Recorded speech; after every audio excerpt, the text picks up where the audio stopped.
Leisha tangku now being the tumsai korale the talk with Sorintan Howry week a third episode li welcome salu shitale achula itumna kanala kai kala important sala kai issue ako maram le jan pay sang room shit kai sara itumna teja previous two episodes li itumna talaga na qnet hu maram le jan pay sang room ai re itum ko chung kana information la sam pangai re awareness sam pangai re the shit sang e big chung kana arila confuse sadly fi gi hi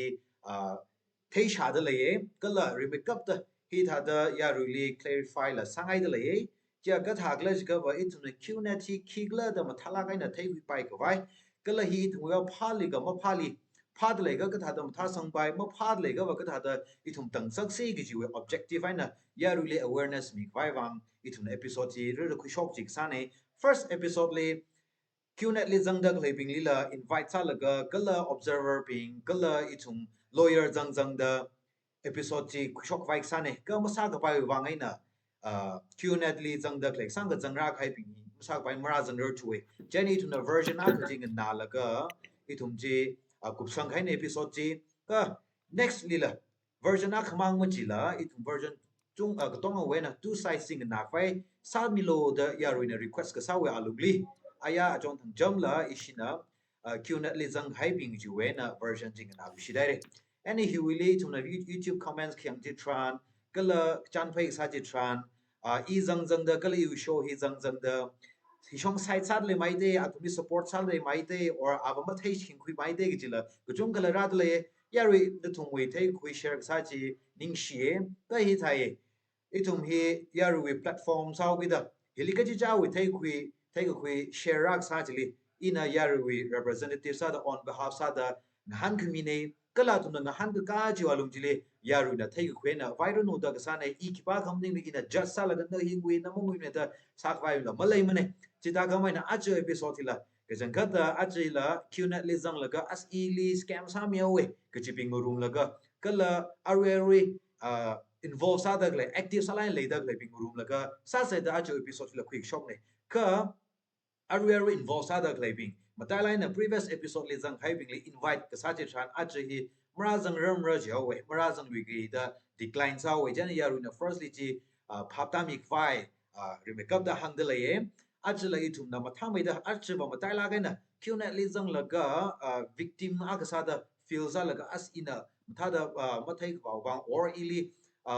brainwash sa mi la ga or ina iu shit ka sang we a ka we alumli I thada wa zanga we ka yu wang pha thu we gi we tiong we ka ithum chan phai sang room phai sara hi thada ithum na kharjani na kwi laga ma tha mai da kyu ne maram le thai kwi pai sa sei ji je ra me kap da hangai ye chena a ji hi ithum chan phai sa pai kwa yar sho ma ti ra zangai da le ye ishi phanga ju chan phai sa laga ithum na ma tha mai khar da thai shin kwi sam phang lu shit ra gi ji shit ka sang gi han le de le ye ina athum le introduce ha mi da ithum welcome sa ko da chan phai hi sa chat ba phai sa sei remake up the Yarsho Jafet Ungleng hi Ukruwenane the Kenya sada Yarsho Totlikwe Rugui ala Ukruwenane the Tumasada Yarsho Pumjing Huishuo and Lung Herwenane Ashigutumi QNet with independent representatives Akasada Otsasa Ajine ka Arwi inactive salaga lady lay Atumwe Karjan itum Jomo Maida Nava Faisara Kala Kamatia Sada itum Yarwi one concern Lake Mia Kala Yarwi observer la Akasada ka shok zang hi concern lai la kai na ya ru grievances la na mi da address ha mi da klai ya sho kuir khar kuir lai ala ukru wen ne ning she na shi matina atam sak chung ka lai sala la aru shi tang hu na wili ka shok zang hi na ka chung ka milipung pang sak laga kala sa ga zu thar la thai laga lei da klai wai na thum na concern lai la kai na sacrifice ha mi laga ra zang mi da klai wang chung ka ning share ji rim kap da hangai a thang in a background ni hang khai da itu ma chan phai sa ki da le matala kan ya rile awareness mi vai wang ne kipa le ga personalize sa la ga kipa ga rin ga samning ne ji ai tu botong na thera ji chai ra ji a shi sang le da le ara itu na moron da q na du moram ile kala na tu mai experience ka tag le jing na wa phai sa se jena how go pok sa da arui remake up da in a year show jafet le atam mi ngai da le remake up da na no way experience share sang sang ngai nali ka thada q na thi introduce ra sa to ka thada kali pam da leila ka kala khipa na introduce ra sa kala ka thada wa jang la ka no shong za ji chat mak la ji remake up da no we na na khui sam ngai le ye na no wa tam ka khui mi lo nin shere tam khum yu wang yu wa ming chat chat hoi yu khu nong le yi he kyu ne to victima ka sa sa yi he te le ri pam la ga ka zang ne 2019 li pam la 19 li ka zang ne yi he ka da ba zang au kre ji ka yu yu so now mu shi la kai a khana business a kha zang ngai kre de hang ena ai i da zang ngai de na hang ena cái gì ta cái gì nè hi là có exact mà thấy đâu kita asa John ni contact salo da yi number je kini no ga John bu de ma shi dau mi da thum ba ba thời gian sang lo ko ai da ka phát le re yi de try sai yin ge de na yung so no ba de le hang da contact sang khu lo ko John bu ba de ne sang ga yi ko sa la ga ni hi thời gian ji sa lo ga appointment hi ana thằng nó ác interview ác vào luôn đấy là hàng người interview hi vào hàng sắp sana nên là ở chỗ người bây giờ này tôi cứ chỉ thấy đâu play đầm hàng first how của cái hàng cái này nên là ấy in là nơi đầm stay man đây in là nơi đi mới sang la or nơi in là nơi đi mới sắp thấy cũng don't bên là sao vậy hi là business à long đi thôi nó sao được sao cái gì này đây là hàng cái này ấy cái vào mấy cái interview chứ và cái gì sao nó interview và thông quan gì firstly tăng cường nào này đi interview sai self introduction sang sắp là cái đó ác cái khinh hẳn là cái đó cúp sang away self introduction bây giờ sang đó mới vàng chứ thì second nào thì mấy anh nào ác đi vàng sắp rồi mấy anh nào bây giờ đi khóa thời gian mấy anh nào bây giờ là ili question là chết hẳn này question gì ta na hi from the kyak sang ai re ne ne ai di from the year 1 year 2 years to them ni da then the kisar le da ha ne ai ho na da video ri o sa sai e o sa le da ha da kan do o sa le kai kin satisfy sa le ya da re ha ni ai de na ai satisfy wan sam ni ne ne cái thằng đó nó sử dụng phụ lý thì ta đang chọn cái đó question ta ta ra thì ham được rồi à thùng đó thế là ôi đó nó thùng business thì business cái đó hàng cái à thùng ban là business mà làm bao giờ mà bao giờ cái thùng weakness bao giờ ham thuê là cái chỉ ta sa cái yeah interview thì ai thì sang đó cũng sang rồi đó interview thì cũng sang cái cái này thế là cái diễn xong đó ta chỉ à chọn bao giờ này yung số nào bao giờ chọn bao giờ này 고 사라를 위신다가 good news cái 상하이 그이다 하는 저 good news 그이다 하는 ai nó vừa interview gì đó hàng ai đây ở trong như vậy mới phim rong này đây là hàng ai nè bây giờ khu đây là hàng này Okay. cái thằng bà vào rừng thau ai xịt cái xăng này nó có bây giờ khuya đây chỉ có phá này đây là hàng gì nó thế là ta ở trong thật đâu vậy cái giờ cái hạt ta phải make vai nuôi cái sốt nào or ở chỗ vừa hi là tăng cường nào bơm bơm na chỉ cần miu cái đó tăng cường nào tăng cường okay okay yung số nào bao giờ tăng cường nào xa số cứ bao giờ này đi học sang sana okay continue sang mi lo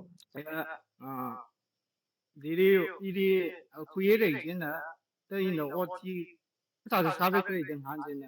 ai in là vấn đề tâm thế mà nó ông rồi đó ili sự sang lu in là đi đó sam is lấy đã cái hàng gì nó thế nè ai tới thôi mà sự sang rồi có cái đó ở chứ phát lấy cái đó có khuya rồi khuya cái đó ring phao đó đó chim phượng bạc là hàng ngoài sai ai khuya khu đó hàng ngoài sai có thôn ban là có khuya khai với thì ara nuôi nó khuya cái đó nuôi à bấm chỉ block sát lại chính bởi cứ rằng nó có đây là hàng hóa thế nào ở chỗ nó làm đâu phải sao mà muốn lên phụ cho hàng gì nữa thế nào ai đây nên là block sát cái vang cái đó phát huy cái block sai sao cái hàng cái này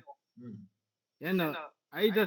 in rồi sát cái sai hay gì cái hàng gì nữa là cái chui mà mang cái ở chỗ đó là nuôi chỉ phụ hơi và phụ ấy đấy có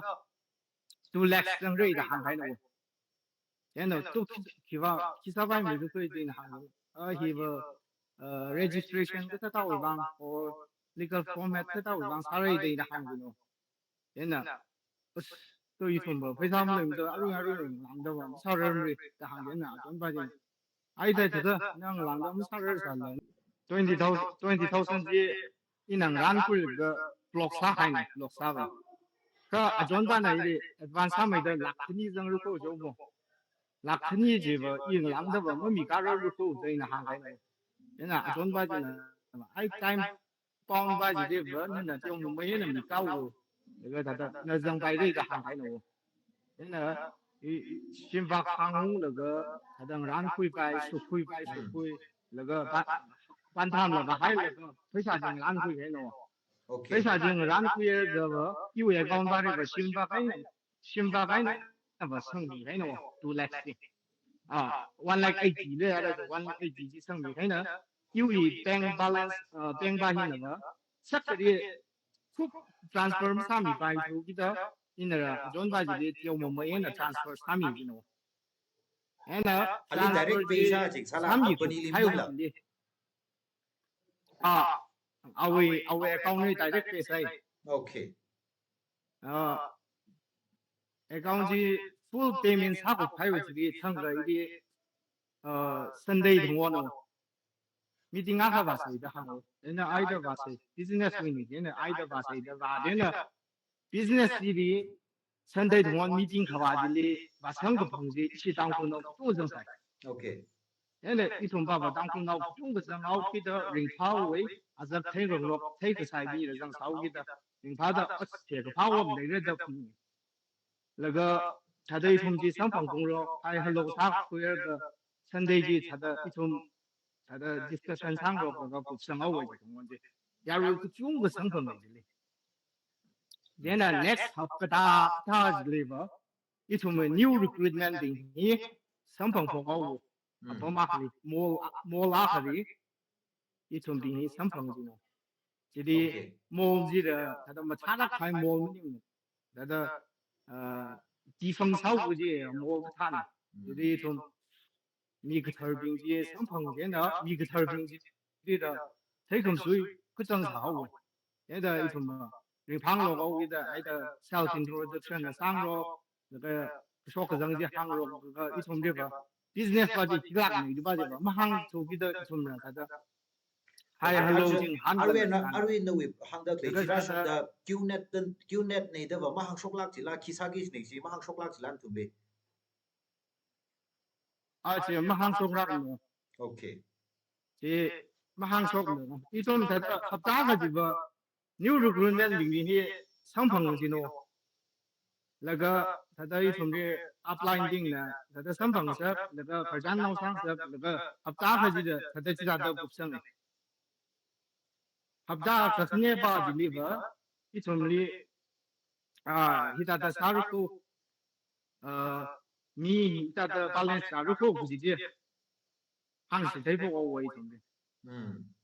लगा इचुमली हांसि थैबो द मिदि द महंग पाइमको न खिवा साखलै द मिदि महंग फुलो बुझिजे इचुमली जे हांसरो लगा सिदा द जदमान लगा युइ 2 lakhs बुझिजे因为 account 因为 mail account 把你那个 message 打开过，因为就 like 是1,41,000的大爷hotel package 下回你不参与啥那种的，因为 concern 不来的呀。Okay. 然后那个就这里东阿哈的吉罗米萨，然后那个东边的因为food supplement 大盒的，从那边接3枚菜物。现在因那个因为没人家大现在转把自己唱个上访那个你能handle的哦。因为配菜那个的有我其他的逻辑对的行业哦。现那个那配菜哎那可我们用的，因那根本有从哎那给看的这个行业网。Okay. 真的，因那个 purchase 那个就把这 purchase 那个就把这个，他要给的一些那个 next 好把这个到太厉害了。那I could I did from so good 的一个好大个，人家这里他的米把上分为，从的米他的发热或者是怎么谁慢慢，或那个一种的 khởi cái sao là đi rồi sao phải pharo mà hàng phải pharo đã hàng ao cái đấy thôi là chỉ ba thôi mà apply mà chỉ số đó他的hàng nào là cái thôi là cái sao là sai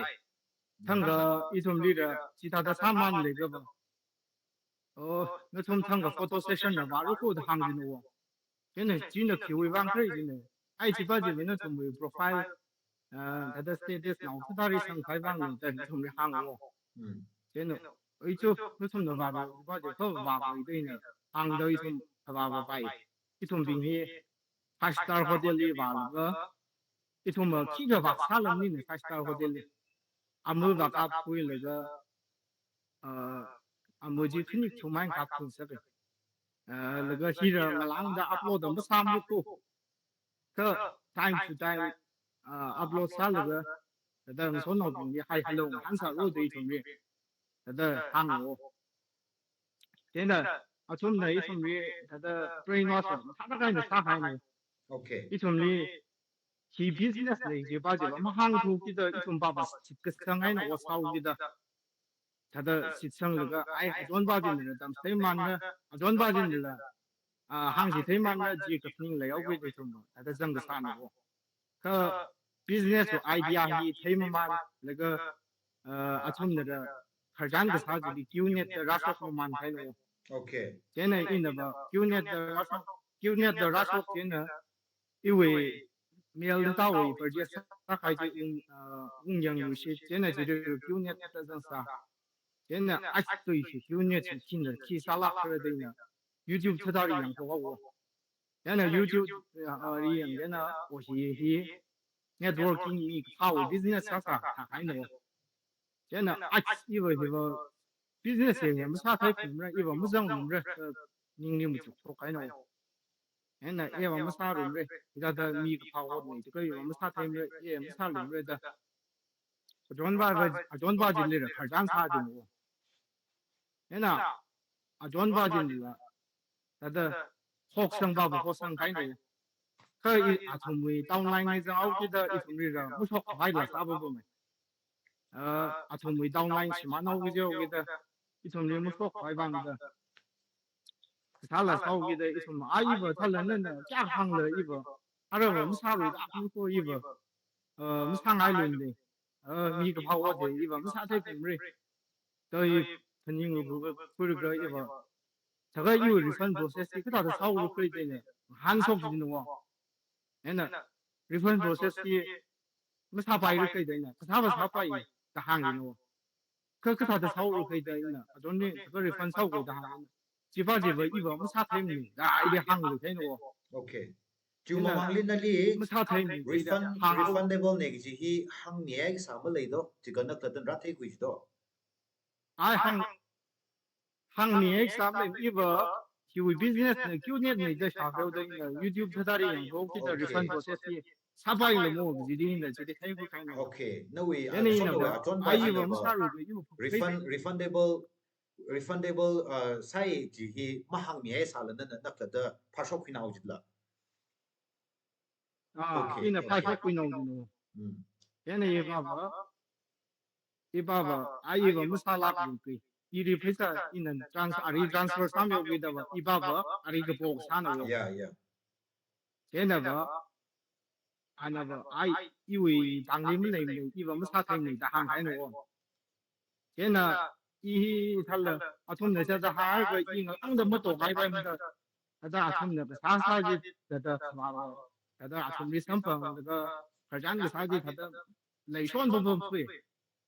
可没啥拉不热的菜呢，为专把我 apply 中把进呢，那没啥拉不拉可以的两老把进呢行来我，真的一个没啥拉不热的，等到没啥拉不热的这个，那非常生朋友们好的一点行了就，真的，其他的没生朋友没可以的行真的，这个那生朋友那个那training啊吧朋友的行了，真的。也 training 人吧，买的也没正常的那行的，那 training 就没办法就么上碰着，那为refund 的 process 没得白拉没得了，是真的啥个个，也得呢 refund process 上碰还要给他，上配套就上碰还要给他，他的可把人可以不，不认为他的阿明为王把人的发的喏，可这里可把他的 training 这里一种 confusion 来宾，或者爱的来，或不是爱的来的，你肯定来宾这里，啊，从的 training 这里 brainwash 啥路的喏，那个他的 encourage 他的 media 那个一种的，是爱的爱啥的喏，现在一种那个。啊，是吧？没发疯的，没发疯这个就是特别的一个training就是把整那个很公开那个，就 meeting 这么把人的，啊，他们这么上访人的，现在有的分 process 的，YouTube 的样嘛，这个的，那样会嘛那个那 mail 啥嘛那个 call 的啥，啊，是 customer care 的 call 啥那个，有一些 cancellation 啥的好不呗，可。一种的，他的啊，转发进来的吧，我们转拉进的，一点吧，因为 process 个这对吧 OK 他的那看看那种的，没啥可以理解的，那个一种的电脑那个现在我理解的一个，阿里跟这个的，没啥的不帮助的，他的因为这他的一些9年对吧，他怎么 OK 我一些他的一种的brain 不知道 brain wash 啥的感觉他的。那 refund 好不管那 上 business 是一他拉那个经济，refund 呢没，回来干的上班没上班， OK OK 他会有我一个，因为他的个钱， Fire 那干的他那个不是这边拉上。 OK Jafet ning Schneider no we karjan na mai sai na share sa mi khai ju wa ina asham na li unga questions ju mathang li tiong mai khala ung hanra salu ge karjani mathang ke ji jaw ha nga ngai ga khnia sa da ya shop pam jing we na ina nga ngai de le ye arui Jafet na la awi tiong mai ka hangai re ar no we experience na li arui an khak da ka tha da ki pa na ra ho khui la ga na ki thei ga khui alu li ra jang to kala process yu alung li ka thada chat bag la che shimai da nan la ka share sam la cho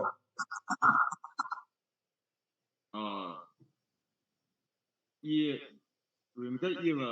pe chi thao khai de ili hok sang ba ye yu ta de shi ni ka pung sa lang mo i thung ye high school thal la kang wing sa okay ke ke chi ngu thao da mi la ni ke chi thao no ke ta de ke chi zat man ka la kol sang ro la hai ring tha li la den de sang ru shi la yin so ga ji no la ke ku shi ra ga na ji te chi do ga li ke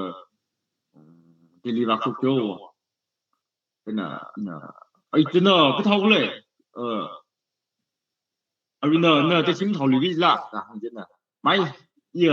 我打看没真的，哎的，那我查这里的，一般人看来哪里，他的加白里头吧，这你打白里头，这上过最多，真的，买这一行啥的呀，这个真的，哎那。ana kende chalu liga na masang ni liwa da ilik mele da hang no den na ai business da iwa sa pai sai iwa business lo sang la ge ko i ali ning thalai ne ye na ba yu computing so na go jen i ne li kang ne ko networking ne tra le da mi phak sang ji ba yem sam ko da na le ko da hang no plus li im sang go da hang na ai呀，你这样路这正好路这正爱他的他俩上面的okay 啊有的那做这个appointment 的容易把路是啊那一个appointment 可可这 appointment 的话这 first deliver 他的你的过程他的可以把为他的你的过程当然很多部门，你去分你有 background 啊，ukulele still complexly 啊，academician complexly 这里appointment 上面这个 first day 吧first day 不会做诶，可能来去video 脑里用用咯。那个他在一appointment 的行啊啥旅的样啊，那个 first day 是他那个 second day 就是他的business 上一脑，对了，你说老板呢， I see portion team thalage earning lam thalage yoga ila ding sanglai ne ji appointment second appointment jing rise ne second appointment jing rise ga second appointment la ta asina hangara sai wo tli in sono ban in sono ban second appointment hangara sai je na appointment ji ti va ye ko ji liver ina liver kui mom go in hang ji le ya liver ta tada appointment thala ma wala ko ne je na ta liver di le ma hang te han dal mong han da ten men ta ta le ta lai na ai ning dio lo the akwyo mre ve ni le ve ai the hang lo ga shong ji ko sa ra sa ya sina ili ma myang nang ko sa ra appointment ko ye ba ji ba Okay. myang nang ko sa ra na li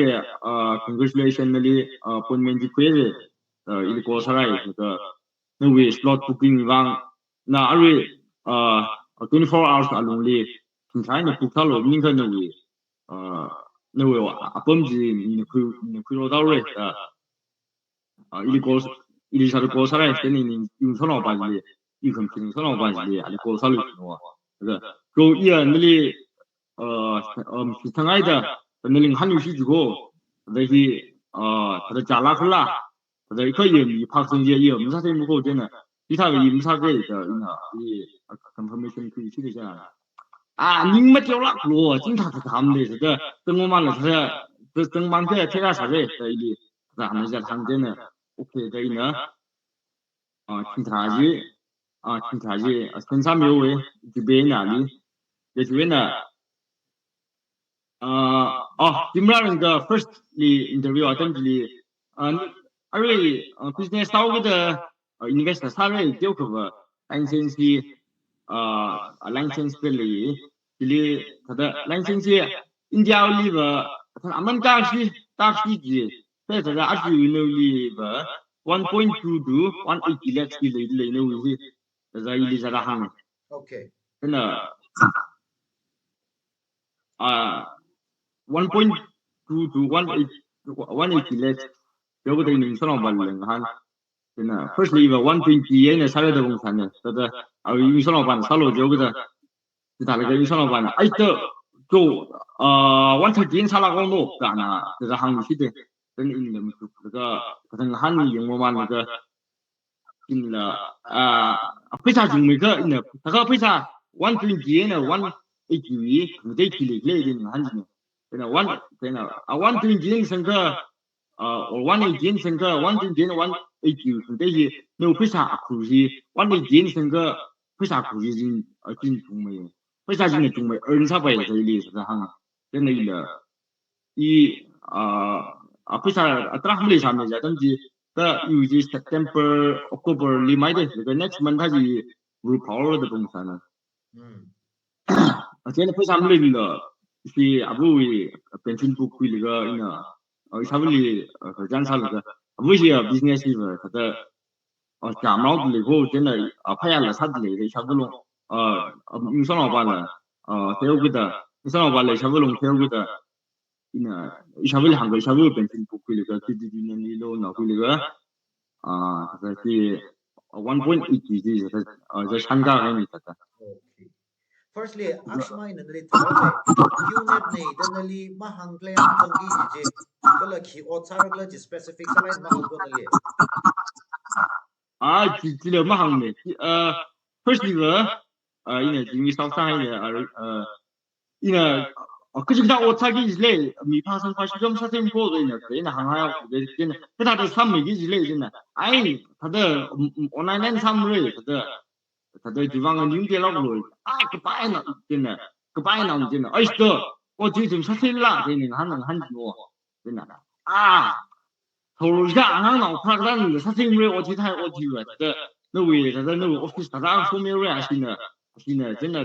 지방은 윤계라고 너 정말他的推测绕类的一例是的汉服真的运输老板的成为主因的unit 的话可能是呢个 unit 你这了马上是马上那个他的铁路没是的这个推脑筋的 OK 那个关于那个汉上老板 refund 300那能不能讲个 refund 300把这个的 print 怎么啥多分上百亿了，inform 上的。 OK，那是个什么苦啊？他的网上拉开哪个呀？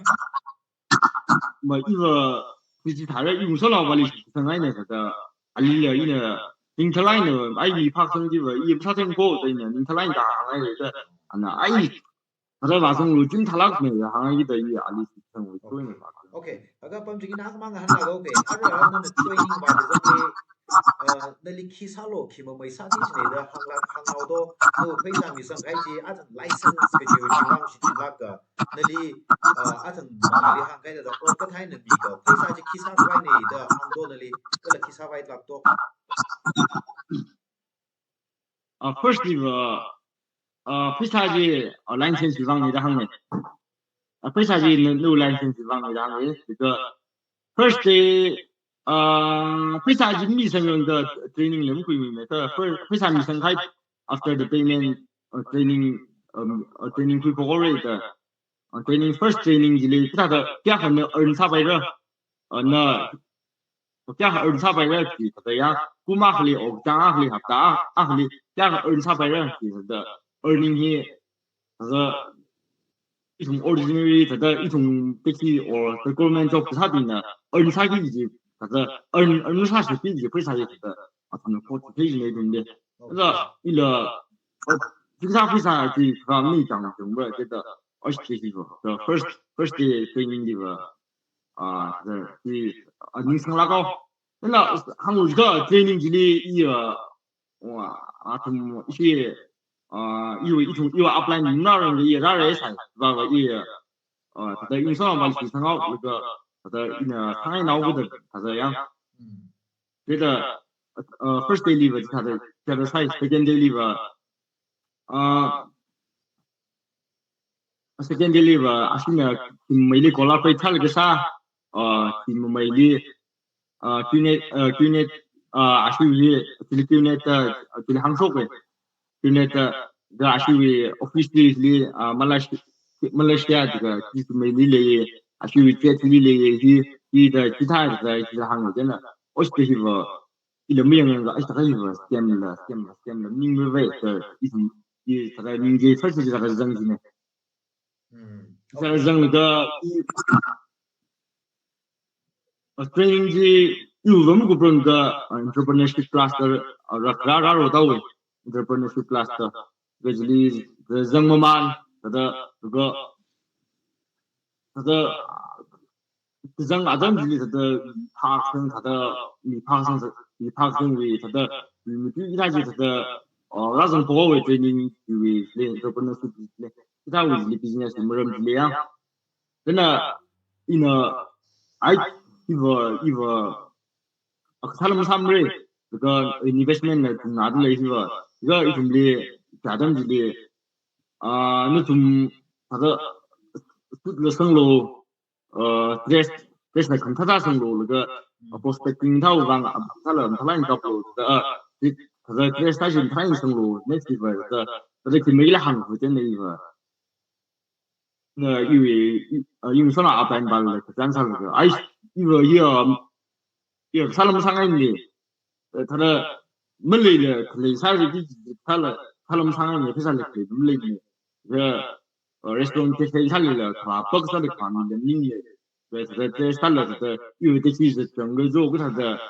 他的这些因为养这上的个，因为专门没来的呢，是占了啥子，是占了他们的。哎，这些 training 可以比。当红老公啦 entrepreneurship class ก็ได้คุยกัน当红เจ้าล้านหน่วยที่ก็รุ่นดอกจากรุ่นบิง一个库里波瓦的CU complex 的 training 当红老公。ก็ฮี lastly 呢，那个บางข้อมูลเองจริงๆก็ถ้าได้ realize ราคาคุยแล้วก็จังไปด้วย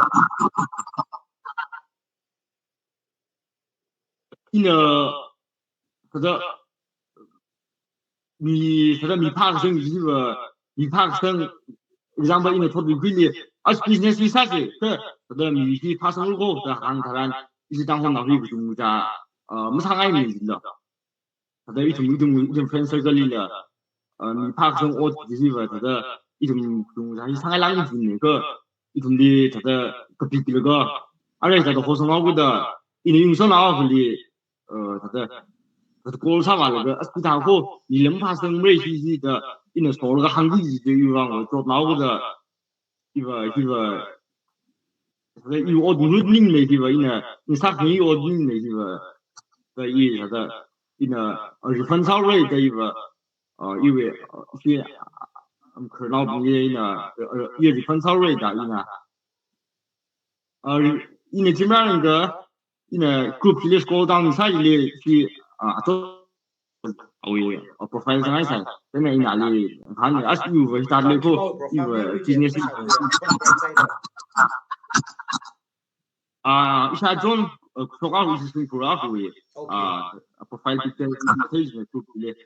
तो नहीं ना ले प्रजान सा यूं तो ले अस्पताल हम ले ना वो इव business इव मसांग तो इव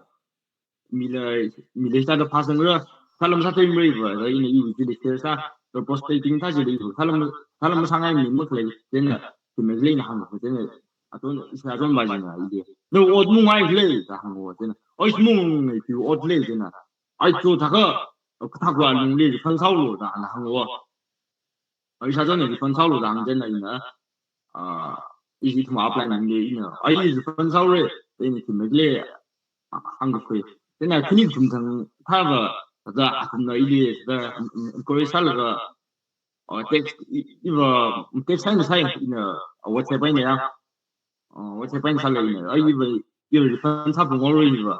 你看我以为我的领了一个，是咱们上面一个，他们上面他我一个对呢，韩国一直在跟进上这个阿威，一些阿布兰包围中包阿们要是俩们要为20这里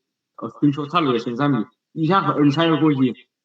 听说下是一下和二菜的这里跟你啥块在上面跟你呢。因为肯定中等就是个案例了，因为分差不多了，因为因啥不没真的，看到一行那是，对，那个因为当然能领个，因为这是从你在查领的行个面站的number 那个呀，那个面站你当然呢，你跟得下路的，number 呢，这面站呢跟得下才来，ini ko ta ingilang sar le thang ko ini zoom meeting sobom sai da ten zoom meeting sobom sai je le ko ji reply lam salak bin ne okay text in a reply salak bin de continuous text sa so ne kini tum tang de text sa so ne de reply lam salak le thang je reply salak sai na mulung khwan salo ji 你说哪个在跟他所谓的以那里包头水的一两行在那行个，真的你这种环境说不那个他们没有反映上来就这些的人看见了，一个business 一个阿个行还是有方面的 business 一个 business 有啥不没的呢？一行真的还是一个跟着啥对，可能那。日本产的这个，那为啥amount这不能算朋友好？为啥日本啥子8 to 9 months 这么好？这一行旅行哇，这个那为啥日本啥会一直个？那8 to 9 months 的个，那我啥了？那为 apply 啥米这个？那为啥这个？我们上海啥嘞？那为啥1.8 lakhs 那我讲，它这 it's not a big deal 的行个那。他的非常这个8 months 这个我们上海啥类的，他的行真的，到8 months 那个是他的报那个很多报那个，就是那个我把用了啥子的，真的那个因为咱们是training 没整了上个很困难的很痛苦的，是咱们这种搞不的training 就很正常嘛，不的有一些，他的上海和北开个。Okay. 我们这里的这样会我到我 normal 30 days 的，哎，还是不干快，如果不宁里那refund sau cái chỉ toàn nó vì à tung li lấy được cái mình chỉ là next sa khai thật được film sa đó or à tung sa được cái mong hi chỉ cái chiều mai nào tâm chỉ cha rằng khẩn đó cái là normally 8 to 9 months refund rằng cái giá thằng chắc phải được hàng li ba tung ra sai cho refund bây giờ cái 8 to 9 months được hàng hi à tung li mất shop khai cái là refund chỉ có sang khai cái sa đó thấy thấy là mà y hàng ngày cái y nè refund sa cái giá tâm gì rồi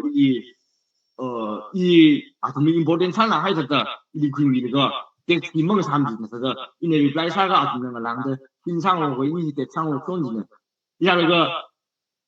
有我你还有几个一年得三人他是来他是一天来他是这里有一个朋友吧他的他的因为上海没上海了上海拍个他的为啥是上海的他的上海拍个啊怎么让我拍 OK, nhưng share phong trình nó vì cho cái thời gian là nó bị sai này tụi mình hàng gì chơi đây ara ina ya so public feeling na ano okay cái phong trình là chơi cái ngon sau đó ina asino ang journalist say siya chẳng phải hiểu trong một màn chế nè nhưng xin nói đây ya so public feeling nó vì thời gian là cái nào cũng nghe cái đó ari chỉ mong ali hàng khai ya so chắc phải đây nè ya so phong trình vì là thời gian chính này là new situation là đây là ác quan là Delhi này ác quan là Ukraine này no winner na kali pam le la khipa na ka thada hangra do kala process li na ka thada wajang la ka khi thai khui we alung le na na hirang sam khai do ji la na na tyo mi ka share sam do cho 一些人in the firstly 有为 idea 也有为我说 no 关什么事情那个 putting 的那东西呢那他的感觉了他的他情况给那个他的加班那个腾个也他的按过啥现在有他的 pro 情况给什么 pro 他的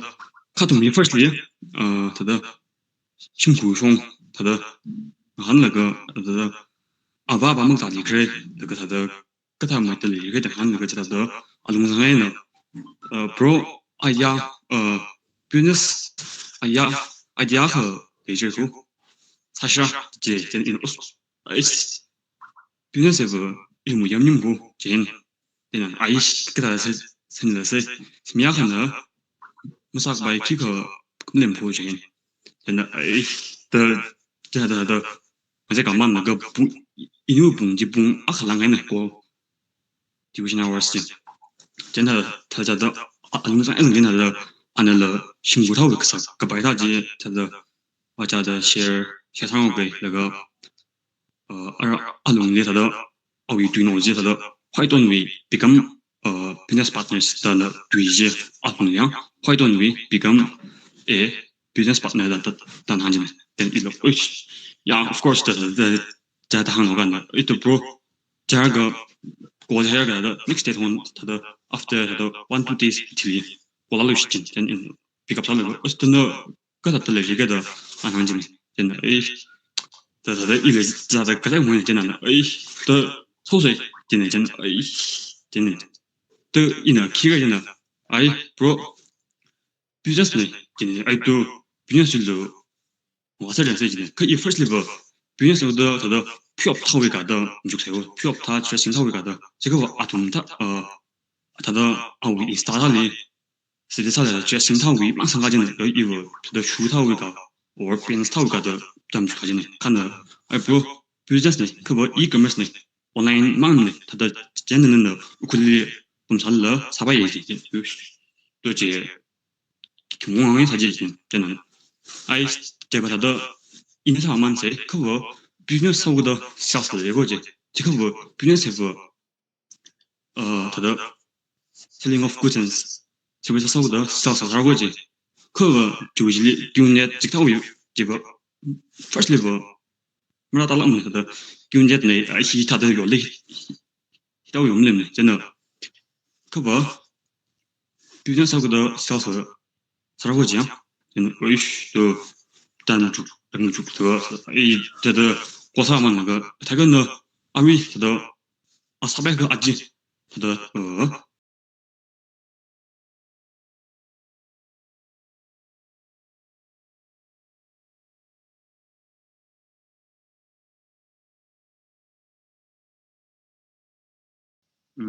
而且他的是 blog 上的点度对你给些阿吉才会去，我他妈那个，哎，阿瑞不sa人没这样子，哎，这那个阿克么没啷个才肉，这个不阿克没啷一个他的 business 吧也不他的 cook 呢，才把 business 里的对吧？这个小嘛，真的 potential 的，他的后来开 business 行业的，真的，他可能阿克么没啷个才会就。是不讲，真的一了为的，他的崩了个，放下个阿克么其他的一了他的，咋不咋个他的是不讲啊？你级别上面呢？真的级别上面的，这同我很冲击，这他妈就不一般过啥玩意？级别上面个点给就简单了，不然那 right，提升级，扩大高个简单的，他个不二不，比那啥项目的，偶尔那个他的那啥个。我觉得应该是弄个定么个啥过去，都是不去真能你嘛的看真哎，这把叫是不帮忙的，可不呢，他的弯度都那些然后逻辑呢，哎，这种来呀，sit block chi sa vai chi mo porang ka chu ma mang li ba paisa hia ka pesar ko chi ma hang cha phung chi la 其他不蛮好的，可把这是不啥海呢，做那个呢，弯来都来去，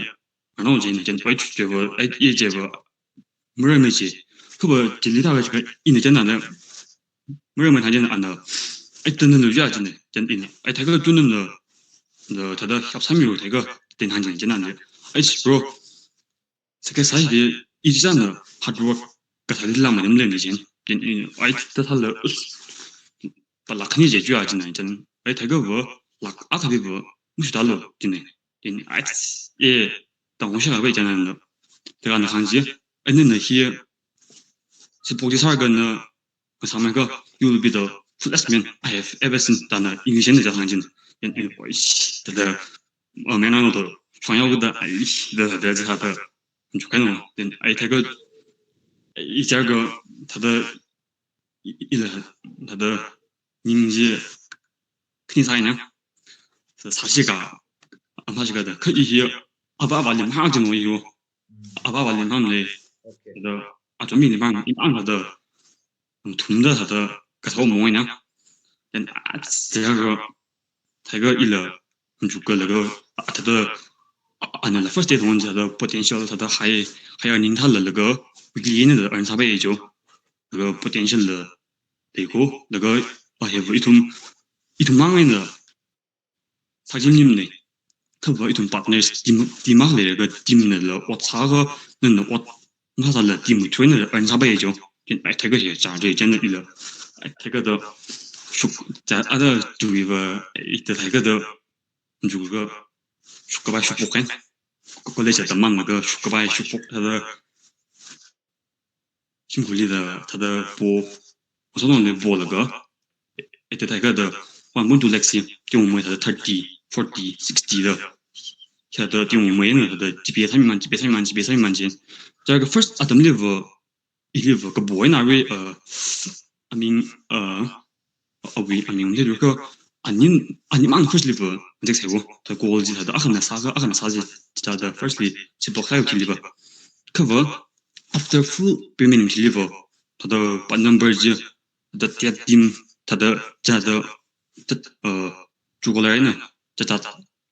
部分，就那个是不啥还的不他的 process 的，他的不太平嘛，就那个第二个是不啥个题的full 背面能上个注意啊东西的，这个呢是不啥还的，这个呢 interview 方20把块钱，这呢 interview 方把那个几十把斤，人 first 把斤的一些上到6,000个吧。人상가人大一级的一位interview吧，就大一个他们不大一个呢，参与方他的规模他的他们问他的学校录制了调行真的是了，他个阿学家这那个阿同母他的有比他的 mentor 了，我们这 interviewers 那个就 partners 已经那个他的阿同母，这形态了蛮难的他的。so formal 真的一直这个的一个他的这种人用那个他的，他的挺慢个 full 就不是啥呢，就为了他的 processes， 这部分真的一部分 format 的他的一种里的，代表他的线上报告，等他线上报告这个他的，就人他的像那个他的 first level 他的个同堂他不一忙噻，一呢。Good union complex, good union như vậy, ý là á, những người真的在的上那个最年纪个同堂他不一呢一位 interviewer 吧这，一蛮贵，那个就提他的规范的亏息，那个他的加的亏，那个他的你给他他不一种办的，他的哎那帮那个给他评比这，啊同嘛。你忙他的这个帮那个一种的各样的混，这个帮比那个弄上蛮真的，就提了不，他的这副point，他的你们啥这我们来下他里他的国际 international 这套功力了行，那个就克服他的这年纪生活的不点小忙行这种，他的跟他的earning差这些。earning 位，可不，没，比如说我的sales 来个，可不提 sales 个就idea game行呢，sales 啥个，就那个配啥子，product 一种的 product，逻辑呢就为，那行呢，可不配啥子 product 把这个 give 空呢，这啊 ，product 把这个 give 空呢，可不配啥子男生水方，这个不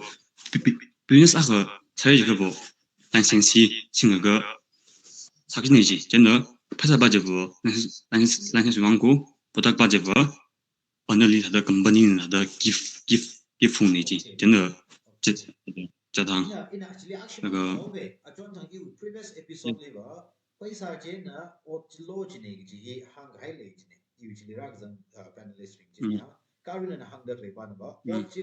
gift kong ne ka paisa ji ba license lo kwai wang ni da hang de den no hi tha ka na li ba ji da hang ji sala hi gift ko o thi ka paisa hi ba no we trade license wi wang ni je na hang ji sala paisa hi product 我们可为你ji一种的个行的 kick 可能嘛呢可不而为paisa hi 那天水wang ni啊可不那个阿什那不一人没挣那个不得了，后来他的其他位阿姨也干啥子 kick 不，没人他的一种那的没一种了，他的门口没交嘞，他的门口没他的一种的其他位干啥阿姨了 kick 了他的，我们两个人那个。对了，他的控制个听就跟那个对，个大几忙着。哎，今天真的，那这 training 这话怎么嘛？那个说个什么这拉太么嘛？那个他个那位 turning point 那里面就会看上去个他的拉大脑都他个这个那 area 了 continue 下来个累的太多。哎，真的firstly 他的 training 怎么那个？你拍的他的旧年的你拍的这些啊，农家上很他的 training after a week 体力 training 这怎么那个你拍的旧年体怎么可能真的旧年那个他的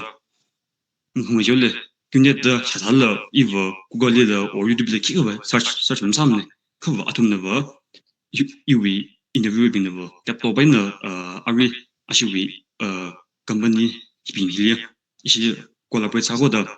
那多半呢，马来西亚的国际 international， 其他位比较他就是的，他的一部心理用那个结合他的谷歌里用的套路，帮那个结合那真的可不，而一位那别的了，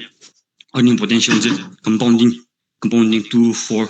他的 age 16就为帮你怎么说的，就你真的他的那个把几里个太阳个，他太阳进这个不，公民说的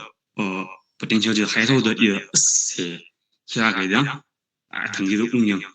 他的云怕雷进，他的2年级他都太应该真的，他的供应，可不，那个他的主题他的。一直在那儿是在那个些啥个钱，可不，米牌钱的一直他的有个短不回呢。第二个，因为他的因为个经常说不上，而且 NGO 就为个些运营率竞争激烈building 上呢，可不一些为 office 竞争激烈，NGO 是该我因为个经说干呢，而且就为激烈。研究谁讲安的，一两年多，那几怎样的，真哎嘘，一个阿发是个没么子呢，哎嘘，真的没个比如，真的，真的，俺们是那这个引进把个阿基一心成绩喏，很相干的，哎那几里政治一了几里政策，真的，我节目个那不得反正我真的，真一个是东中国，真的很喏，firstly 真的一个。在这帮忙个，他个他那个他的，我就那个一种他的米派那个我记得上来那个上来的他都勇气的勇气那这个不，我记得60给他不是我的那50给他说的我提乌克丽夫我学过那个米派真的就不做那，给他的昨天没当场景，一了他们就个因为哎呀把你大家过他也不。也不分说起来为的真难呢，我去白呀他的是我都怕不个黑的这些呢，现哎一分差不2分差不多的银行呢，现哎可他差不可不等不中过，就分差不可不等不中一个把这个马上没当看见，真的2分差就往一个他都我。3万个基本的都没有为几个不，反正呢，他的分解的各张各同地上啥个问的就我查完就各张各同名的不，不给的按少的各张同名问的几个不按他才真的等会分超钱真的，第二个一了，达成的这你幸福真的这你想真的。即有他的有面对兵那个兄弟他的第二个经海面进的他的安排的他的就因为分手人呢现在下的不点小他机他的下的累积真希望没在这行间这台个的第二个台个不你还是这些呢那个有年累积的台呢台个都台个。米帕和我他们电台个节目米发现的，那是真的，真的这个米普尔的你弄些大红去挂个，都小，你都小东西都小那个明天把进爬大这个就是跟我们都 for 这些看过，明天把进拍一个都这个啥真的这个一爬过的爬不很。他不玩个，他不玩个多面啥了，现在他不会操，多面啥了，现他不会谁那个可不，某年的是不过，对吧？可不，现能上面的 F 哥那个最硬的 F 哥他是怎么样 ？F 哥他的一些，然后呢，我买个 F 哥他的那个一些叫做金酒和海冰机，那个一种面的是没劲的。F 哥他那个肯定会去现在行情的，给他就谁那个有他的那个看了帮手讲，他是他的国别决定，NCS 现在帮手沟通的，那个他的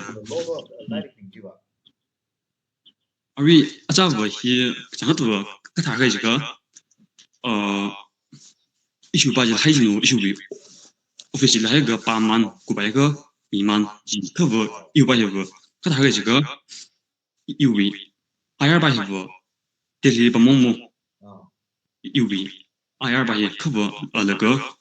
这个8不哦新来米着，还有一个是推荐真的国产那个8不，OK，哦新了有个 still 很没名字那种的， OK，的印的情况对，真的来他把那个莫过他等，天赋过他等，在那等那个他的最近的什么那个。他米的跑步很，你跑步米跑步机我做半年经理，后面现在不可能，可不是block的对面他不，给我们上面可不，后面他一种办卡他，然后么，真的的办卡他机，就不可能，他这个就是你本那个一类的，人家上去他当场嘛，那个当事人米跑了，他们呢过脑啊，他可明白的不？他爱他，可那个有的把忙去就买的机，你快忙就买的那个也过啥那个，我把这么定了，你个跑吧里 concentrate 啥最该能过的呀？这个不嘛，这个不大概这个没一种人家平常的，我的有把耶，在行的，可不我可有把里边一种没 online。prospecting 啥把人的跑美国真的的 prospecting 啥可不那个美女她的这个 team 里可不那在可不我啥记得她的20中的啥把真的她的米搞把这美女的人哦，人家的米跑嘛，可不因为等你半天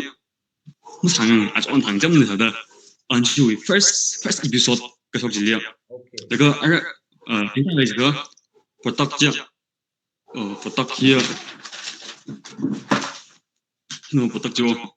呀你 no product 你现在渣现在不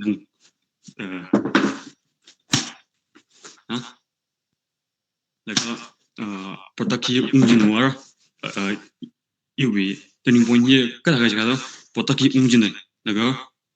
可不 product 了就那个几不几个不我干不 product 不上我们呀可这里就那个几个不我干没可不因为说接那位呢说接片的找这里就那个别上接忙那不这样忙这可不 product 为还边就那的几个不我干没可不把事情忙这里就为说接那忙这里就那大概那个product 控制的不就那的不高木这个接那我这里就这里啊种不但是我推荐真的啊种讲 first 一说这里就那的人真的就那提跟那的真的这里一些啊种东西啊不东西心灵真的一那讲我是啥真的啊种的样个一里破我很啊这个我真的家人真的现在人家样真的一个进回个就那提跟那人古外人真的真的现在我尽量真的这个我啊种的他的这个因为 first不到去不December 17他用不到8呀可不啊这不到为国外里不今年都不干了可不为比别人忙几的那这边的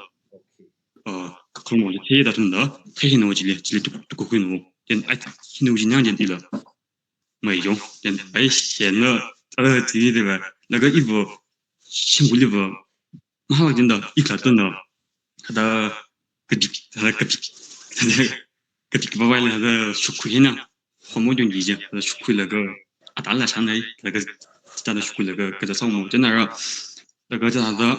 讲人的事儿可过一会儿啥蛮那个呢他的牙齿啥真那个事儿可过一他的啊怎么上个其实是因为我叫啥子呢人那么个 scam 类那个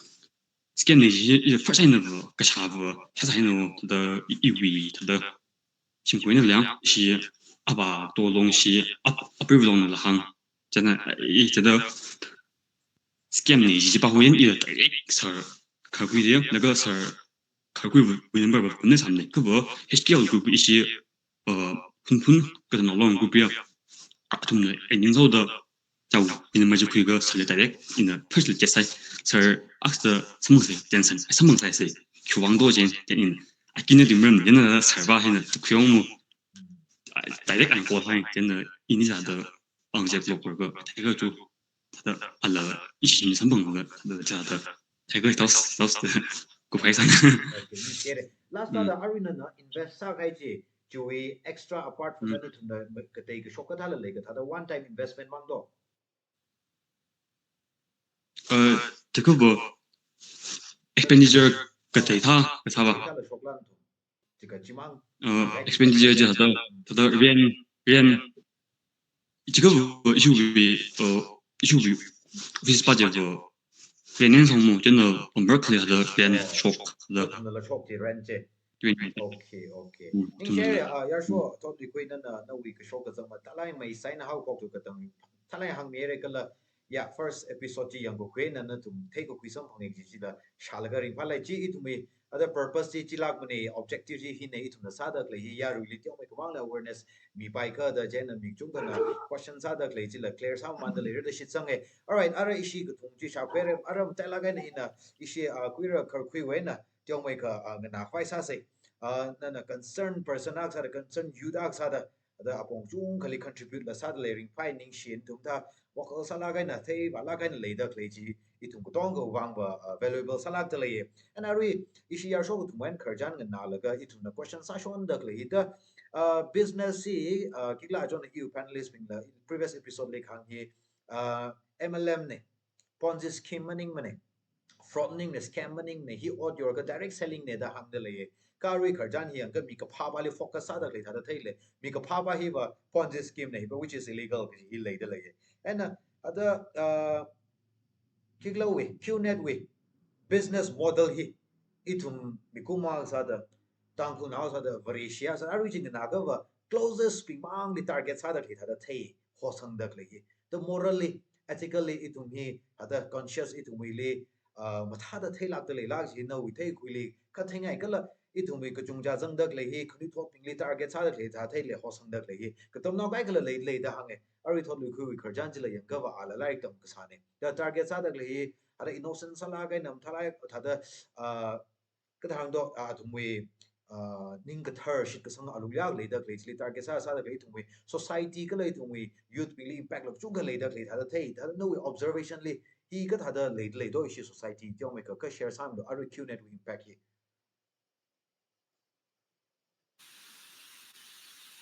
okay remitted ta so itan qnet episode 3 li homili shi jiwang ning shi achi ajon nang episode 1 chok 2 li issue qnet le wacha dak le na huma bing na kharjan ji rahang achi 3 ing la ga yarwe kishi ga ba awareness hi thalai na le mel bai shi chane qnet ti wa ina so na ngang gai da la ki wa direct selling company akano ki wa jingli ashwili otlo pai otchi yor laga your attitude kala mi phasang laga phasang kha chui attitude athum commission samang laga earn sak bai company akano chena iwa qnet we legitimacy bai li challenge ka samning kha arwin hangdak le thada li ishi arwi ga thumna first athumna information athumi shop tak le jiram yera rahangaira ta chiling na kha athumli how pokli qnet ko qnet li ta ko qnet hi da earn sa gi jo na thumi da invest sa gi jo khjila mahangma product si da logi jine ari what aman ji thot lukin stay gai ji pungjili charge li 58000 gad le pungjili 60000 lang le ji khwi gi jo na hi longai la khjila option lama mi ma laga now da ba ji sign up sa gai deliver IR sa da invest sa gai deliver muthai le invest sa gai deliver athumli khangadei brainwash sami kiwi ato ata tam stay laga queen dok phyo mi laga now snow khangadei phag gai ba phang sak le downline phang sak le jiwai na ina khang ba ba working operating system ba hi ba qnet operating system tangkhu alung ni sa dak le ko tong ning sa la bai ko kai ga le ba qnet thi tai da ak ni le ba shock sa la bai ka chung khame victim being le thum social media na ba sa mai ra kala arwi ka thum na ra hai ra the operating system working system ba hi ba pura ki ba hi ethical musam ni ji hangai ni kala ina juna hambo mai ri bai na hi qnet li ta jang gai hi li victim sa khai bin hi apong ko chung li sa je point ka dak thumang hange firstly financial loss phaisa tarak mandale hard earn money de athang pom jing hui shu wo ji issue penalty sa dak le hi a taxi thau no wo awi income ji chila jang avu pension book ji ham laga ba khik sa de laga awi muru phau jana chen run ga khi iwi first cousin li thomi rin ho ye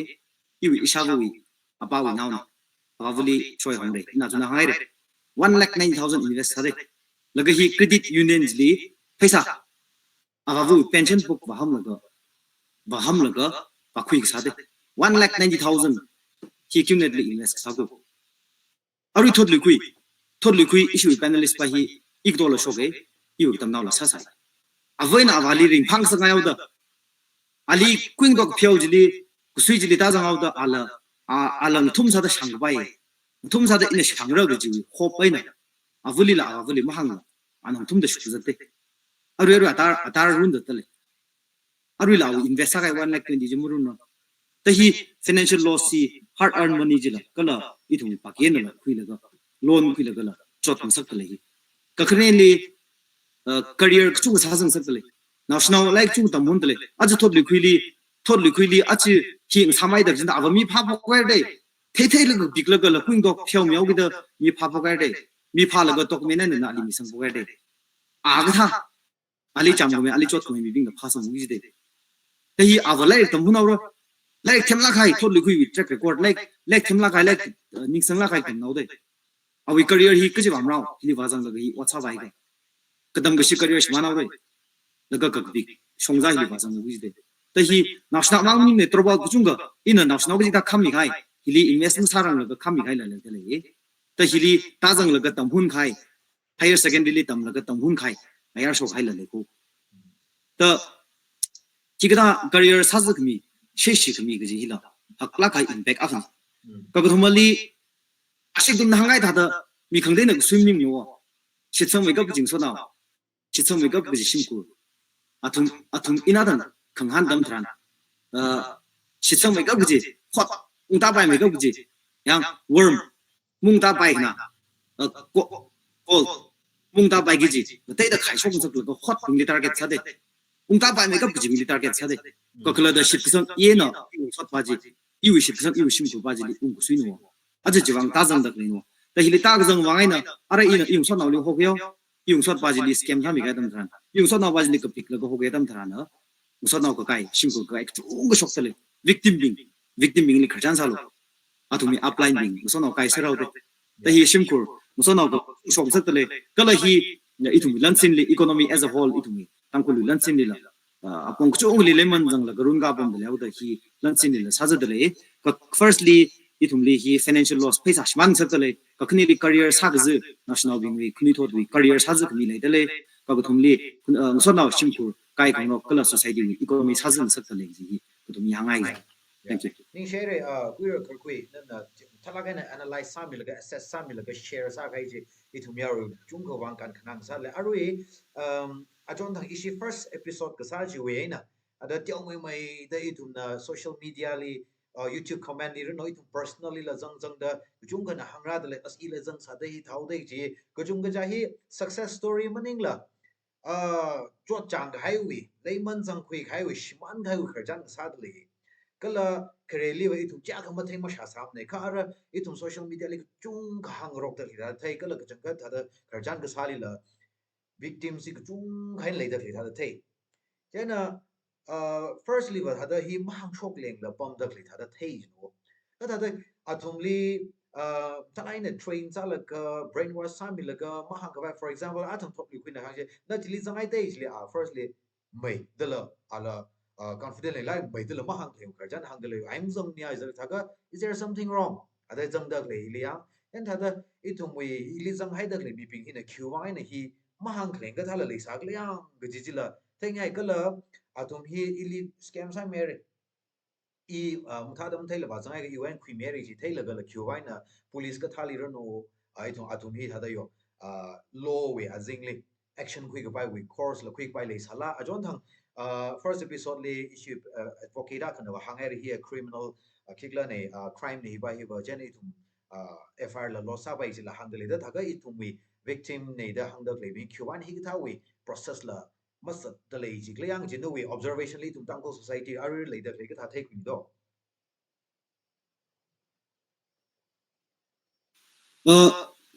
in a in a kerjan ka sign dang da in a talk show li wazang khai witili ili victim chung na contact sai in a mak thai mi la chung ka sara sai in a thai khai iwing so na bingai na dang da kili jang sa chung ka samong kerjan sa samong ili first and foremost si musot naw na sa saw gi da musot naw na sui go khui saw shimkur na sui go saw gi da ili iwing so na chanjang sa da na ili sui go ka na ili no we throw in a easy batazang de ko easy nali expose some ngai ining so now saw mo je inali mlungwa chala bai inali ring pa chala bai ka inu ring pa jena ini we khar gu jena inu so now ka hin tha hai le ara in expose ha ga inali rai sa gi jo la inali yari mali phong mi gi saw la je nang so now simkur cha ko saw gi da hi ma hang hang ro hi mo phong mi ngai gi number 1 tuli itum social stigma kala ka khek tada mai shi samung bai shi gi ara hili invest ta jang khai invest sa laga ta jang khai bing li ba mi bing na ba mang khama kada da hi da hili ki business sa ga ma thaila ka jili ki sauni ga job profile ma thaila phaisa invest sa wala to khui jen ara mi bing na athumli ki puning ra phaisa hili ba ta jang laga kili scam ga sai li ta jang khai na I hangai ka ili mi ga jung na mring pham ra ili mi ga jung na mun sheu ra iwi my iwi status sazaura gi hina number 2 ajondang ina israeli first cousin bahi ina ali no aming singru ko gi hi sakla ga na kan sakwi no aming musing phok ko kita da mahang mi ka awareness mi ga ili panchi sangra na phaisa ha ka ta jang ga yi no iwi sim ko gong chot tak le hi ki mo phong mi nim la ga ji ina li kan sakwi da ka kne sa da wi ji chine social stigma kala da mic shi khek samu bai shi number 2 ya arujli na da chili na oh yeah kikla niong le ga arwi hi ni chuwang la han da ji ga da you previous kila episode ni kai kana the mui ji thai ga FR loss la sa bai la ga ituli the legally challenge ka sala le hogi da hi we approach chuwang kikla ji na han tha ji sa ne chi la ka response mi thalo ada ji ji ga intimidation ka thala ka le la ji thing nai shi okay arujji ji ne orzak thirdly atum hi wata ga jang bing hi criminal science hai criminal science hai ina ga theli physical line sai ji male ra kang okay ka online ina me yai ji hangrang sak laga ina me yai ji hi jihong sak laga criminal science ha gi agreement ji li ki jang ji hi jam them ko ki agreement sai ra ji lam them ko achon na we episode 2 ji li ma thai sak sik sak ma thai sam ne okay jam them ne ma thai episode 2 jili tunet we representative akana tangkona mak ning baji mangali ka sa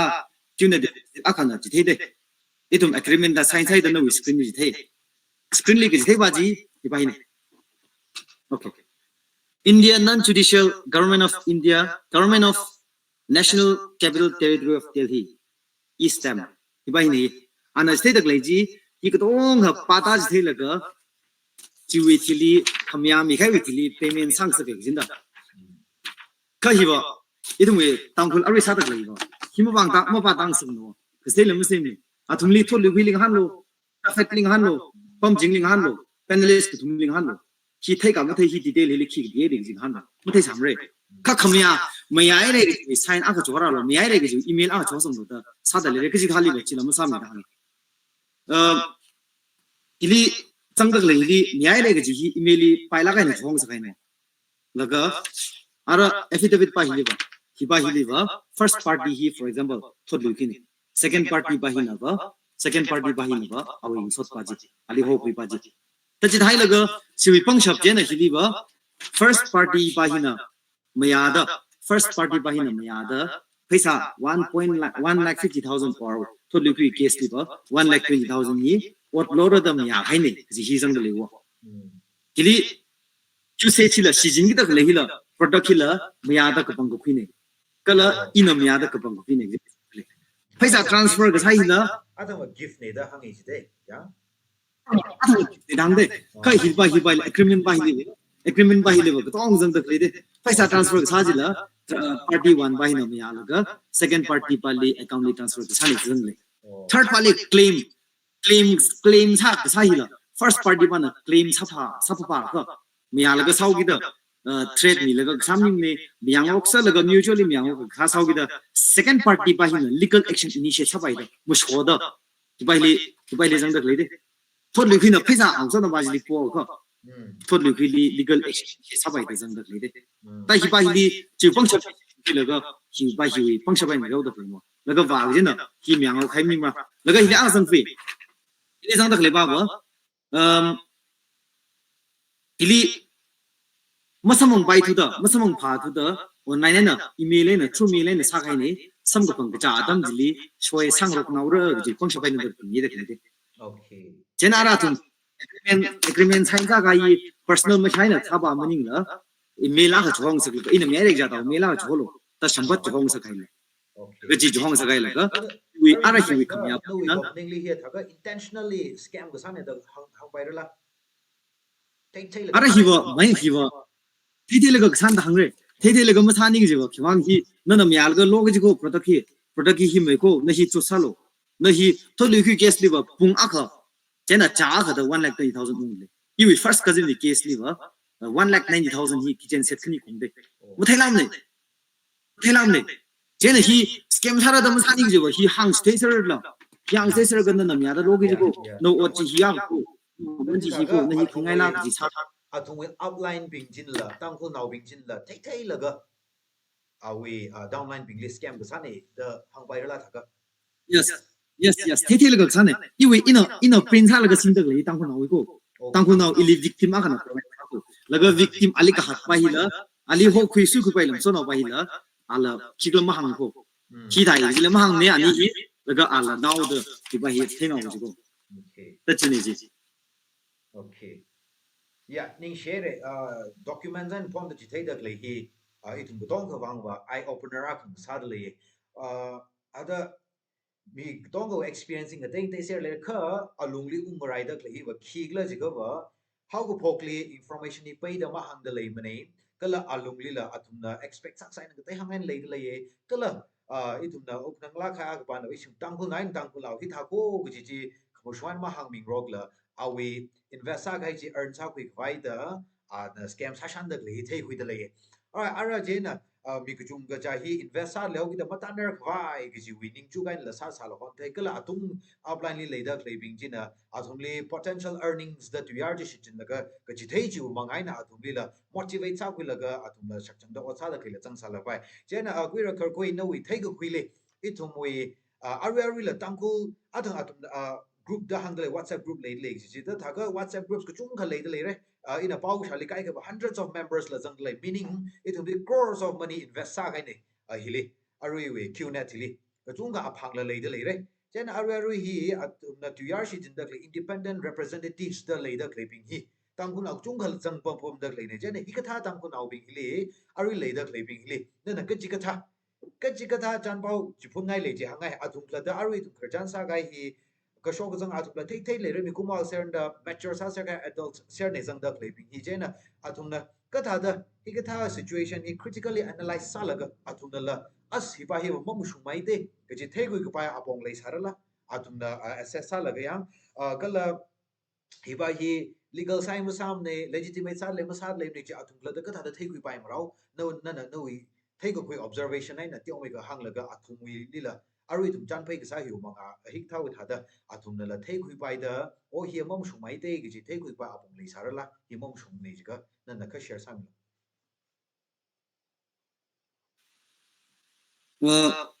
ina ta hang gai tha da qnet ki legitimate sai ma sai ma shung ne gi ji la ma wa ngai me kha tang ko naw qnet le o sa tak le chung jang da le itum thei gam sui uso naw sa ko chung la jang bo om da le alung li ta jang ai ga sa la ka tha gai la tiong me ga down line phak wi la ka tha gai la chung jang da le kai ga ba thei le ga down line ma phal la thì bà hi không nguyên để theo cái đó thả hay là xem bộ vấn đề in ở hi chiu net li ở sát đặc này đi cái là ở đây là ở chiu net đi vắng chiu net đi azing đi potential lấy lá cái giàu cái đó potential lấy lá cái à company này giàu cái đó ở sát phở cái là ở phong chủ hong rồi cái là cái potential lấy cái đó hi ra đặc này cái gì bình li cái là chỉ vắng ở sát đặc này bình li hàng ngày gì à chúng thằng hàng ngày cái gì đó nè mà cái thấy bình nè chiu net lima cái dân bình nè không tùy thì mà farm này cái là mà sang sang ngày này cái chịu xuống ngày này là càng là cái lệ bom này cái ina atum lang khai na tum lang ngai ba chiu net thì mu shung ngai je kha chiu net thì potential le la kai ya company a kha ne je kha tang khuli lo yu chiu net office li shoi de zu fu chiu net bi azingli ot product si pung hi a thang thot li finish thai kai pung ji 58000 wi ko laga cha hi na 60000 wi ko laga kitchen set thi li lak a kha ching hong chi ko ta ro ko laga khang dai ot ping li ching hang shi ta ro ko ji him thalang ji thelo laga product hi lo laga chiwi income ji na la ung jang bai laga na la town line pha gi ne product hi le your bai or chimni khan na la pv ka bai bang mi pha sang laga earn sa bai lak ko to open thalang sa lo chin number 1 transparency le la gain sa lo ki bang thung bai le do chiu ne di ot a thang hang la go a thang a shi phung ni ma hang la go chiu ne ot ne do the Q-net the potential le la khai ne ji ki thum sa da ki potential le ga kwan thum ro in the jig number 1 question sangai ni ka khne li potential le la khai ya business ne je kho sak bai business sa thai khamro bing li kho lo wa ka tam now class 12 tam dak la higher secondary tam now particular college ka tam now ta jang le Saint Joseph tam now ta jang le college tam dak le the higher secondary tam dak le kung tum no pure shop mi bing li kung dok pure mi shop mi bing li ki wan ho lo wa potential le je ko business hak bai bing sak shop bing li ho lo wa kung dok national bing li pure me le ga kung dok jing je me le ga robot ta da se me le ga business mong re om ne chi ba jim sa lo khni ji message khni ji mi ngai ni okay ning share important sala khai kala thai vung gi gi ji suggestions mere practical salak dale wir ko pinning shi chang ka dare ara itum chan phai he samaman laga kharjan lang na khwere itum observation opinion the share side ara yaruin la chungka la kai na khwere the shi sange chan phai sang ka la baw gi da kup sang vai bak mai ngare ba se in a closing remark mi vai wang atam hi mi ngai le Jafet na mazang dale do no ya athang we na no we video hi close side as a material today Jafet mong room mit le room dai okay it has a array tum chan phai sang room kai le khnao wa sa da closing remarks sa da atom mi ngai de le na le jena na na actually qnet hili na na sadrai la ga jang ga sadrai la ga no we take a way life lesson hi closing remarks sa da itum array jang da le tangko we IRs means independent representatives meaning array qnet li jang da le bing hi athum li kala itum tangko ashangwa majang la leida claiming li pesa laga kaji kathana na chanpao chi phun ngai klai chi na closing remarks 2 minutes ka criminal laga kupsang paisa se okay isom la kunye de victim ma kha sa da isom la da simply full la chik mi simply laiman na jang sa kai ka isom ni da chik tam ku sa de da da ye da miya khari minam da ot pasa ngai masa sai ke ji hi re tam ku gan sai itum simpur ngasot now hi na sa kai ke ji no itum musung da ok ka khya ga me da ok ki ji no ki da minam ga mi ri o sa da ga da ya sam bang na bu ka nam ne na hard earning ba je ba amang la na thai ne da la ga sa bu ba na paisa ji chong bai kha re aroi isi dang ku no athom bing ko pa ji on ngai ho on ngai no athom mui ji sa re da hang ngai ki jo wang kai ji ga athom na sa je ha da ga sam ni mya khare mi nam la ga sui la ga ma kha pha ji mya khare sam ro ng sab la ga a ji ja wi ka na phai ma ji de sa la ga thi sa le ni isi dang ku no bing I thu ma zang da zang au ki da I thu ma ra ra le kai kunui do ding ni ma zang sak bai cái gì cái thằng ốt cái gì mà thà là cái này thấy cái sinh của lực sang sat này là cái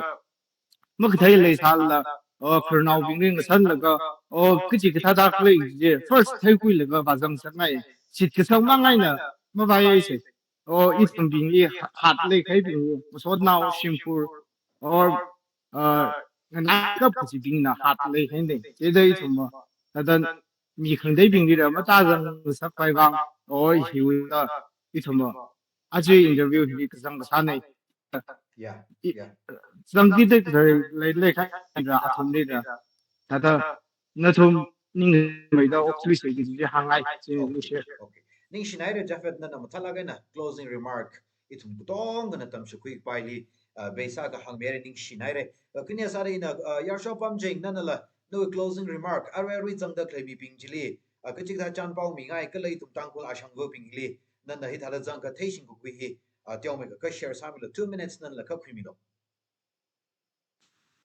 你写的啊，咱们去吧。那个的，今年里2月了，在下来呢，他那个经济里呢，为今年就是个他那个类就能通，一年跑不大，力量没他的话，一年跑不大才能跑大回来。今年其他的我上来就能通退的，真的，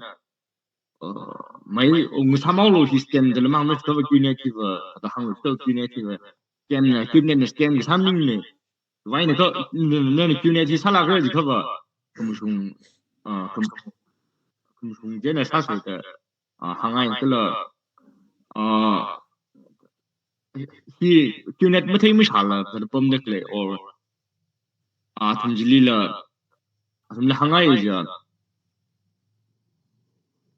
一种其他个business 行业了，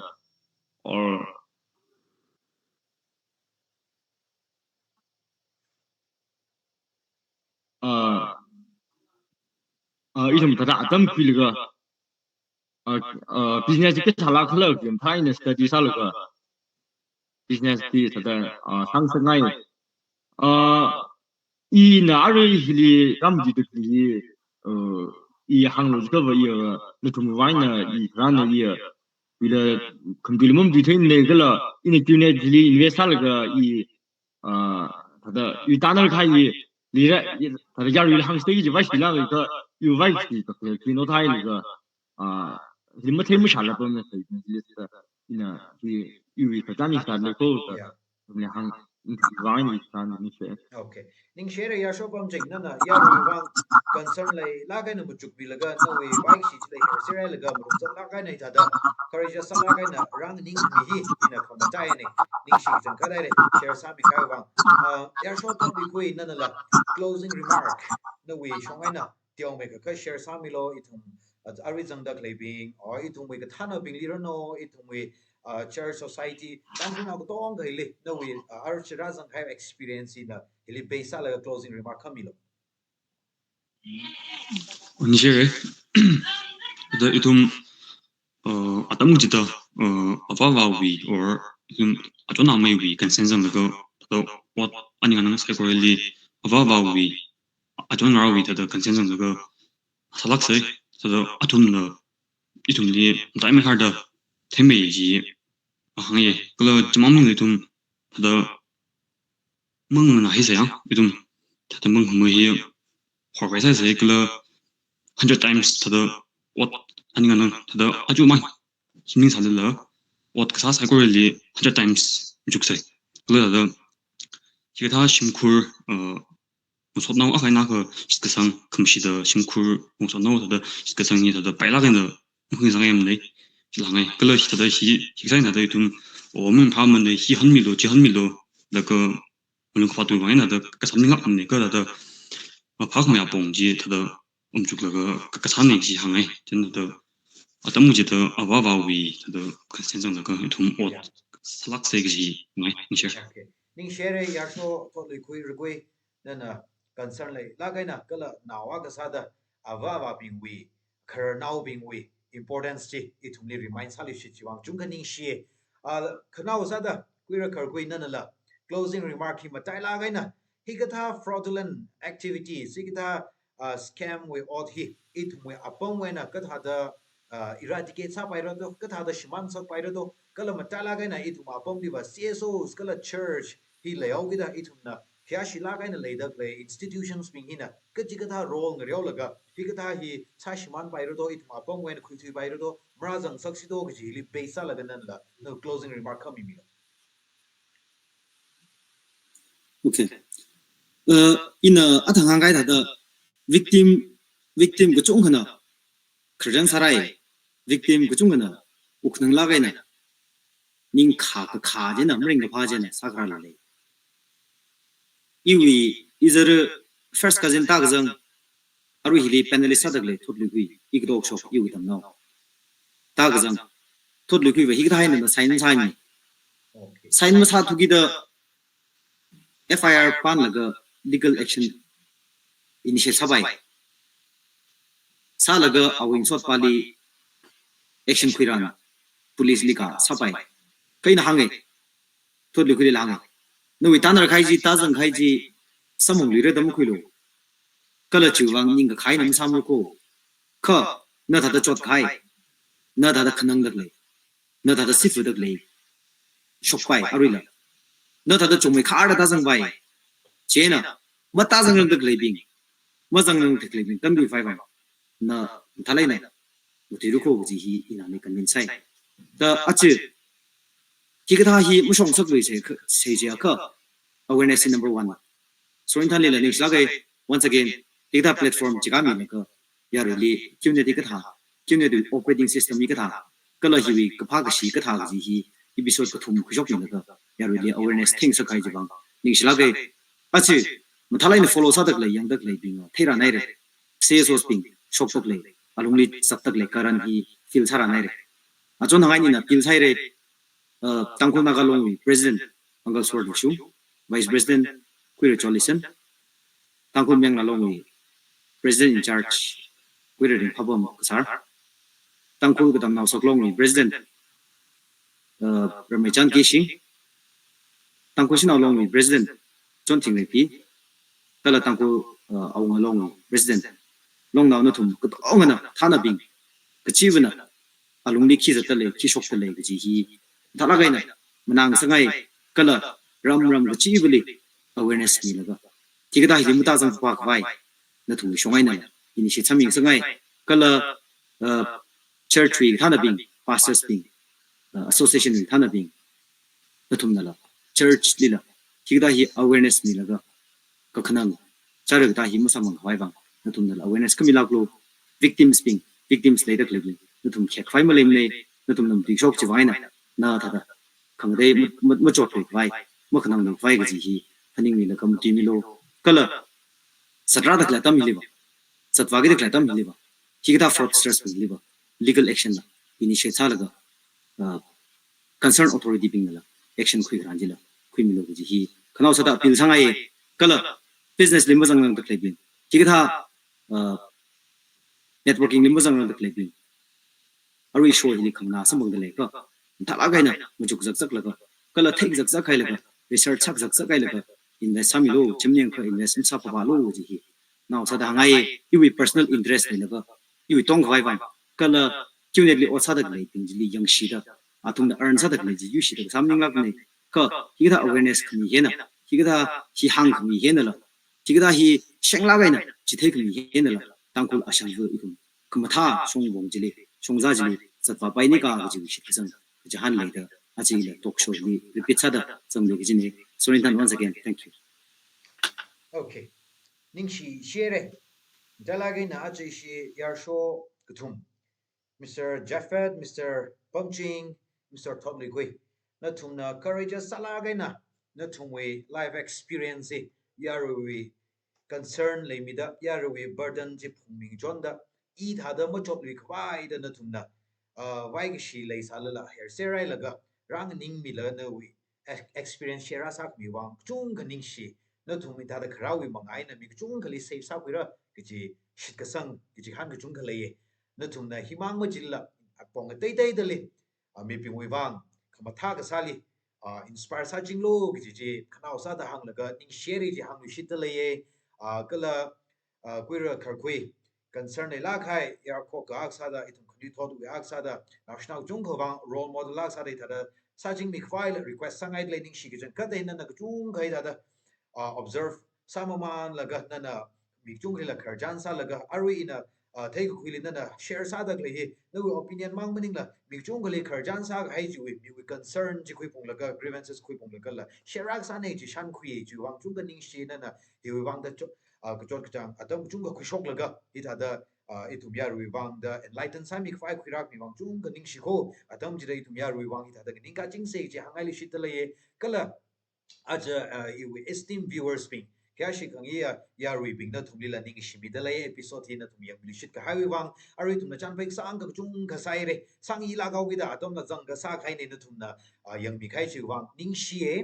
itum na hau pok li hang khai thada ya rui wang concern leo gida episode hi quick shop ne itum hundreds or even thousands la chang sala bai go tangku khni thot chung ka lak invest la ga crores paisa hi invest da le kali wa da le lag ji itum ba ka thai wi wang itum pha shop da le go kali ka tha chat lik lag ji hi mi ga chung khana asm thalai earn sa le da la sa da le itum mi ga na kya ka thai le lam thai ne kai khana wa as I chung ka ta na ra we da hang da le da kharjani shop ma man da le first episode le itum na awareness le vai wang general sala ga na sai ra chili party ka to jang pai ga da hot khana le ma jang ro tu e ji wai na second episode da party a ka wang sam ye re a je hi la to nguru ka sa sai chine ka kai khamara pai thu da mara thu re jena itum hi tha da eye opening sa ka vai wang eye opener wang the episode si tha da thum khoi shop da le hi word salak da le ra valuable salak da le ra da ka chi han shit ka sang le marang pa wa itum mi chung ka chi jaw comfort zone la shock la ga la shock hang mi da le ko hili